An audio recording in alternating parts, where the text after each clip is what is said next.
أعوذ بالله من الشيطان الرجيم. بسم الله الرحمن الرحيم. ألف لام ميم.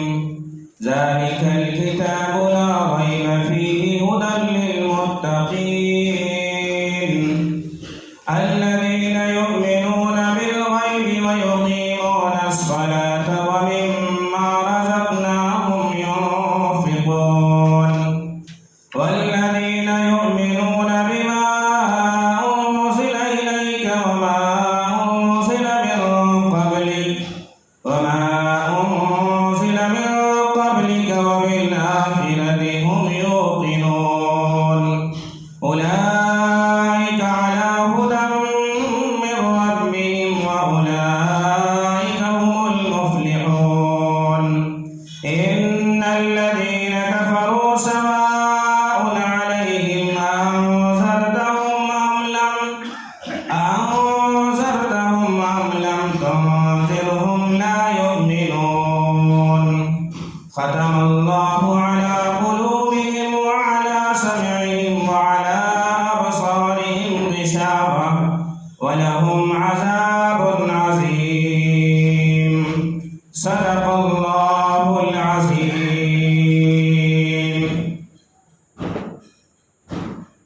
تمام تعریفیں اس پروردگار کے لیے ہے جس نے جو بہت بڑا مہربان اور نہایت رحم کرنے والا ہے.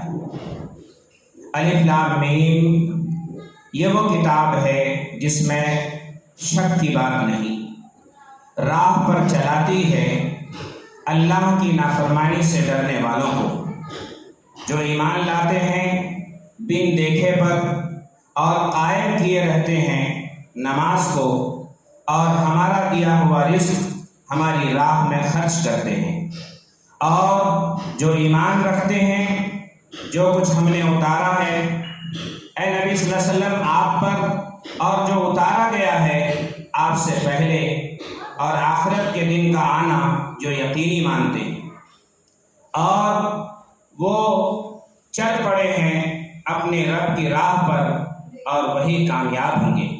بے شک جو منکر ہوئے ان کے لیے برابر ہے، چاہے تم انہیں خبردار کرو یا نہ کرو وہ ان کو مان کر نہیں دیں گے.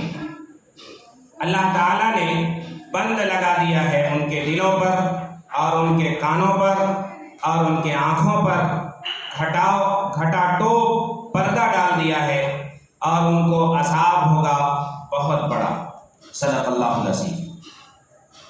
آج سینئر سٹیزن ہدایت سینئر سٹیزن کی میٹنگ کے ذمہ داروں نے پوری کمیٹی کے ذمہ داروں نے ایک فیصلہ لیا ہے کہ انشاءاللہ ہر مہینہ ہم ایسی مجلس میں جمع ہوتے ہیں، کیوں نہ سب سے عظیم الشان کتاب قرآن مجید کو سمجھنے کی کوشش کی جائے.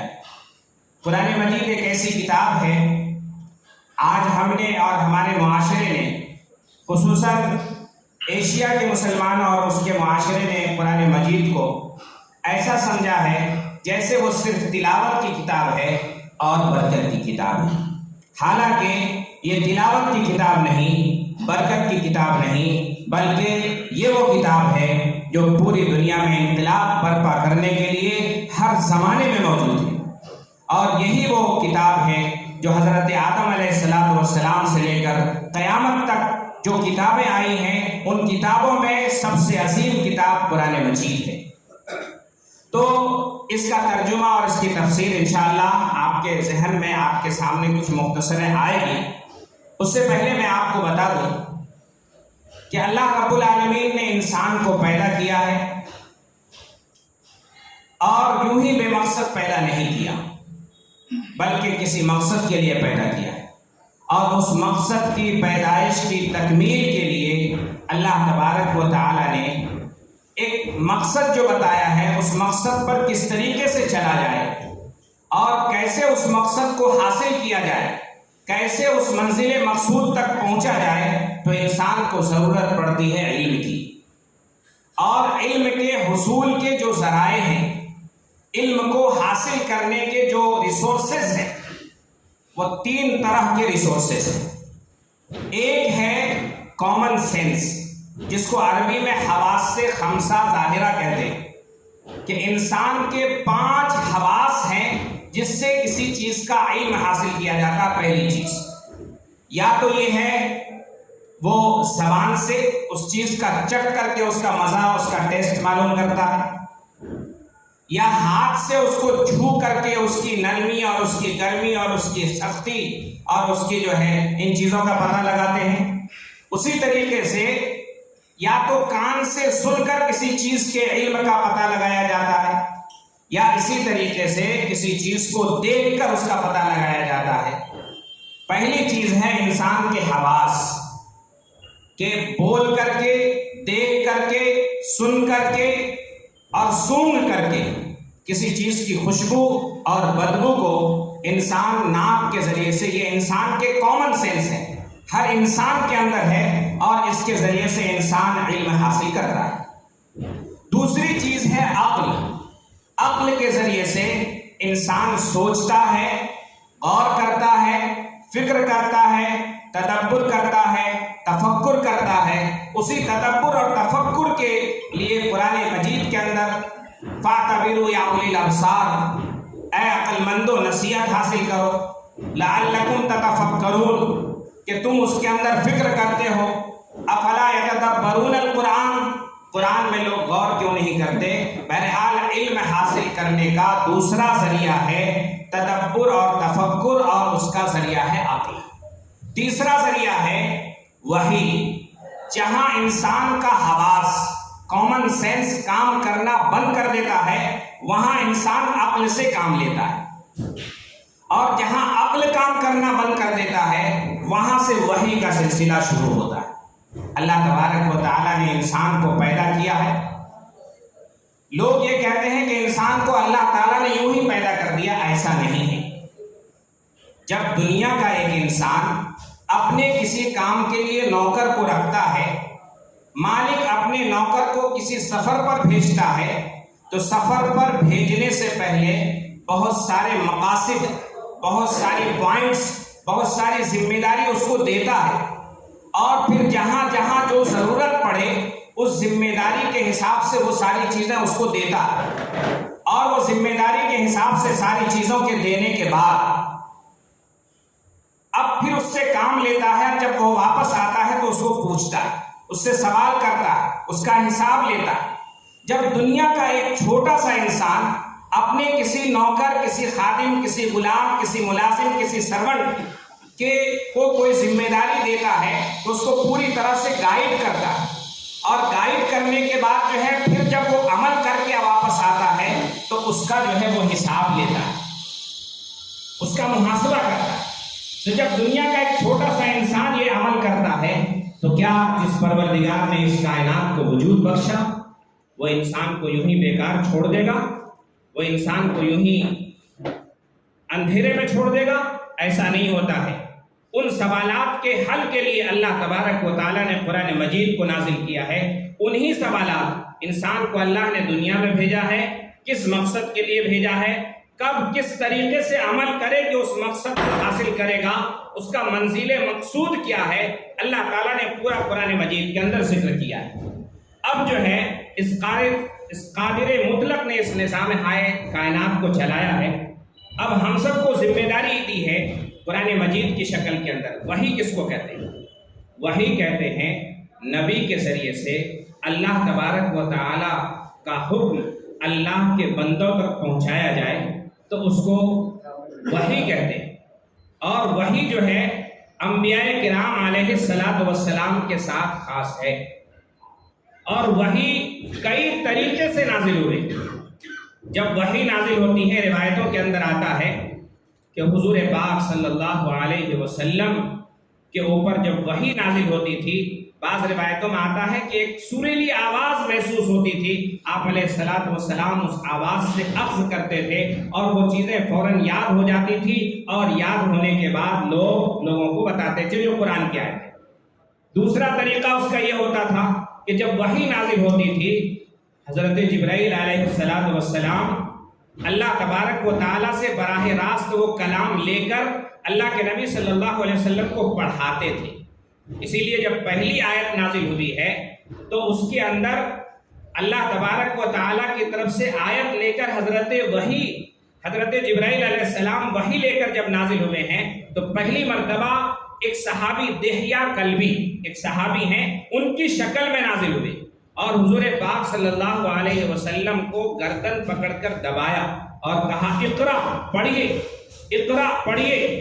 تو اللہ کے نبی صلی اللہ علیہ وسلم نے کہا ما انا بقاری، میں پڑھا لکھا نہیں ہوں، میں پڑھا ہوا نہیں ہوں۔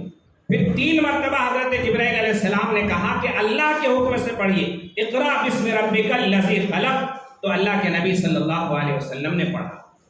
وحی نازل ہونے کا ایک سلسلہ یہ بھی ہوتا تھا کہ اللہ کے نبی صلی اللہ علیہ وسلم کے دل پر اللہ کی طرف سے براہ راست نازل ہو جاتا، براہ راست نازل ہو جاتا۔ بعض علماء نے یہ بھی لکھا ہے کہ انبیاء کرام علیہ السلام کا خواب بھی نبوت کا ایک حصہ ہے، وحی کا ایک حصہ ہے۔ جو چیزیں آپ صلی اللہ علیہ وسلم کو خواب میں بتائی گئی وہ بھی وحی ہے، وہ بھی نبوت کا ایک حصہ ہے۔ تیسری چیز یہ ہے کہ اللہ کے نبی صلی اللہ علیہ وسلم کے اوپر جب وحی نازل ہوتی تھی تو اس قدر وحی نازل ہوتی تھی، اس قدر شدت اور سختی ہوتی تھی کہ گرمی کے حضرت عائشہ صدیقہ رضی اللہ عنہا فرماتی ہیں کہ حضور پاک صلی اللہ علیہ وسلم پر جب وحی نازل ہوتی تھی، سردی کا موسم ہوتا تھا، ہم لوگ پھرتے تھے۔ جب وحی کا سلسلہ آپ علیہ السلام پر شروع ہوتا تھا تو حضور پاک صلی اللہ علیہ وسلم پسینے سے شرابور ہو جاتے تھے، پسینہ ٹپکنے لگتا تھا، اتنی شدت ہے اس کلام کی۔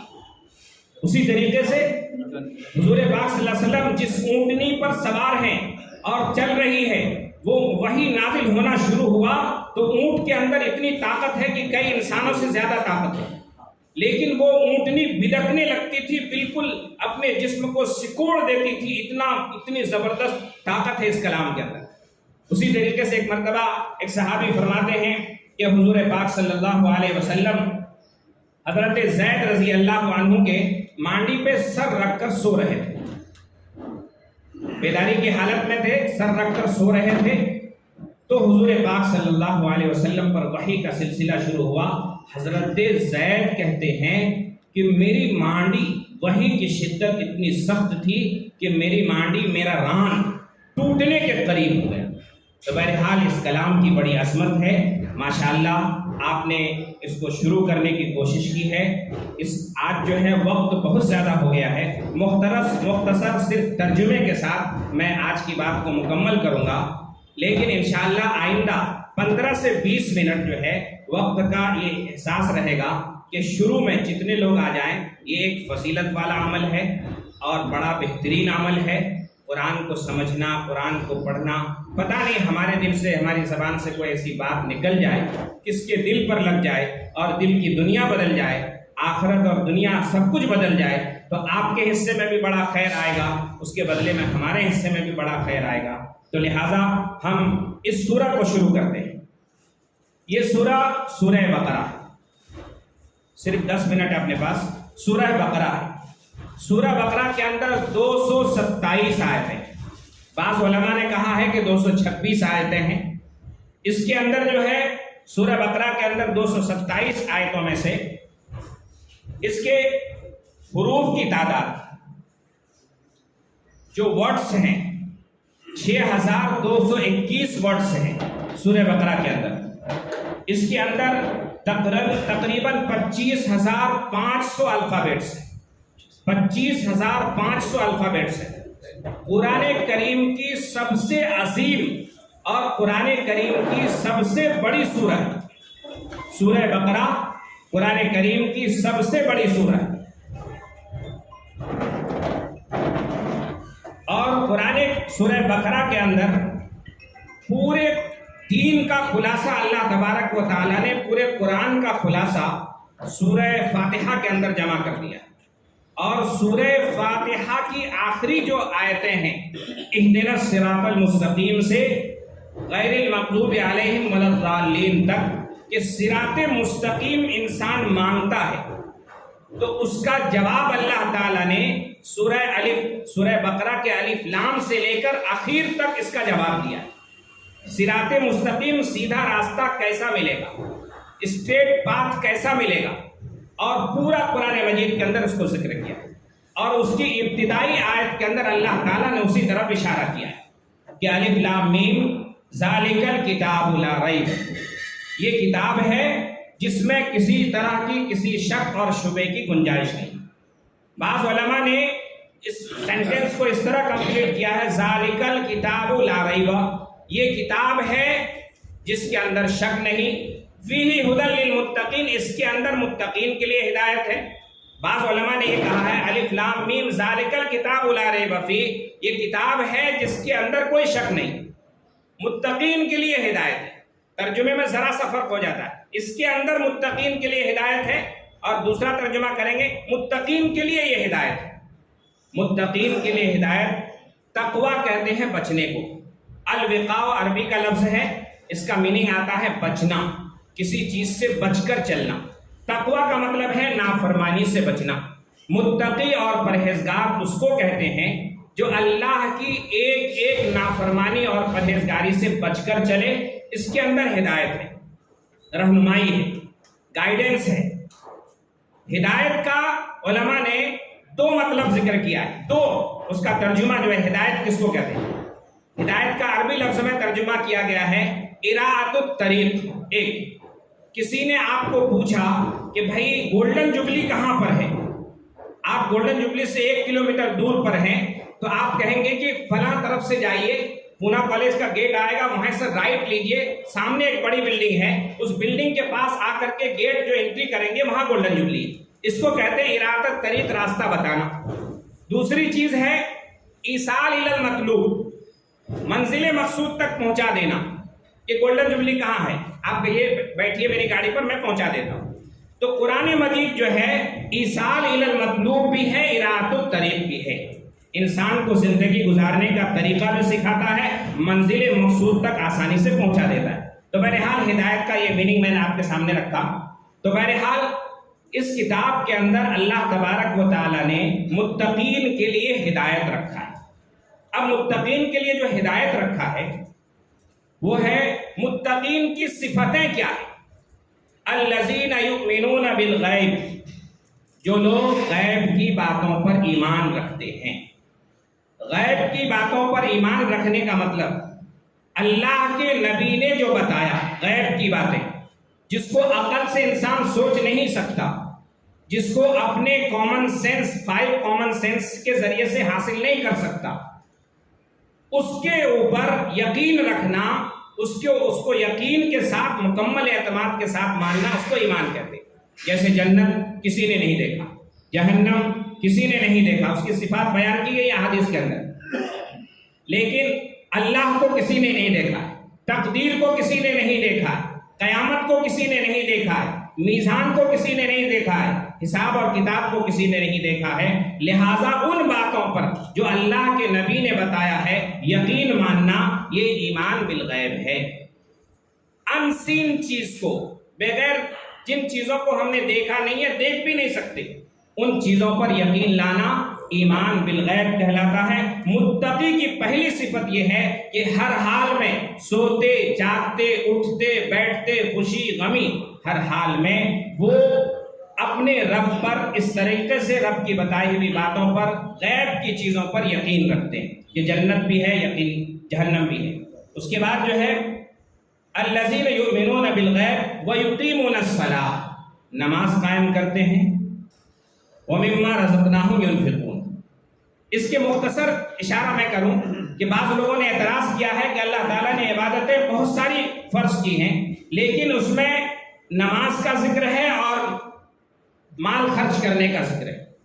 تو اس کا جواب مختصر یہ ہے، تفصیل میں انشاءاللہ بعد میں بتائیں گے، کہ انسان کی زندگی سے جو عبادت تعلق رکھتے ہیں 2 طرح کے، یا تو وہ جسمانی ہے یا مالی ہے۔ یہاں اللہ تبارک و تعالیٰ نے جسمانی، جیسے ہم روزہ رکھتے ہیں جسمانی ہے، نماز پڑھتے ہیں جسمانی ہے، ذکر کرتے ہیں جسمانی ہے، دعا کرتے ہیں جسمانی ہے، صدقہ کرتے ہیں، خیرات کرتے ہیں، اپنے بیوی بچوں پر خرچ کرتے ہیں، اہل و عیال پر خرچ کرتے ہیں، رشتہ داروں پر خرچ کرتے ہیں، اپنی ضروریات میں خرچ کرتے ہیں، دنیا کے تمام چیزوں کے لیے خرچ کرتے ہیں، یہ مالی ہے۔ مالی عبادت اور جسمانی عبادت ذکر کر کے اللہ تعالیٰ نے پورا دین اس کی طرف متوجہ کر دیا ہے کہ والذین، جو لوگ ایمان لاتے ہیں غیب کی چیزوں پر، نماز قائم کرتے ہیں اور جو کچھ ہم نے دیا ہے اس کو خرچ کرتے ہیں۔ وَمِمَّا رَزَقْنَاهُمْ سے اس طرف اشارہ ہے کہ اللہ نے کہا ہے کہ جو کچھ دیا ہوا ہے سب اللہ کا۔ مما رزقناہم، ہم نے ان کو جو کچھ دیا ہے وہ سب اللہ کا، لہٰذا ہم کو اللہ تبارک و تعالیٰ کے دیے ہوئے ان چیزوں پر خرچ کرنا ہے۔ انشاءاللہ ایک ہی آیت، ابھی 2 آیت مکمل ہوئی ہے، میں انشاءاللہ کل جو ہے آئندہ اس کے بارے میں اگلی تفسیر بتاؤں گا کہ انشاءاللہ اگلے ہفتے سے، اگلے ٹائم سے ہم کوشش کریں گے کہ وقت پہ شروع کریں، مختصر میں جتنے لوگ آ جائیں۔ میرا شروعات یہ ہے کہ جتنے لوگ آ جائیں اس میں شروع کر دیا جائے گا، بعد میں لوگ آئیں گے اس پہ جوائن ہوتے رہیں گے۔ 15 سے 20 منٹ میں انشاءاللہ یہ سلسلہ شروع ہوگا۔ انشاءاللہ کوشش کریں گے کہ اللہ تبارک و تعالیٰ قرآن مجید کو مکمل کرے۔ اللہ تعالیٰ ہم سب کو قرآن کو پڑھنے، سمجھنے اور اس پر عمل کرنے کی توفیق عطا فرمائے۔ آپ تمام حضرات کی حاضری کو اللہ قبول فرمائے، اس ایک ایک منٹ، ایک ایک سیکنڈ کو ہمارے لیے ذخیرہ آخرت بنائے، آمین۔ وآخر الدعوانا الحمدللہ رب العالمین۔ جزاک اللہ، شکریہ۔ ماشاءاللہ، بہت بہترین آپ نے تلاوت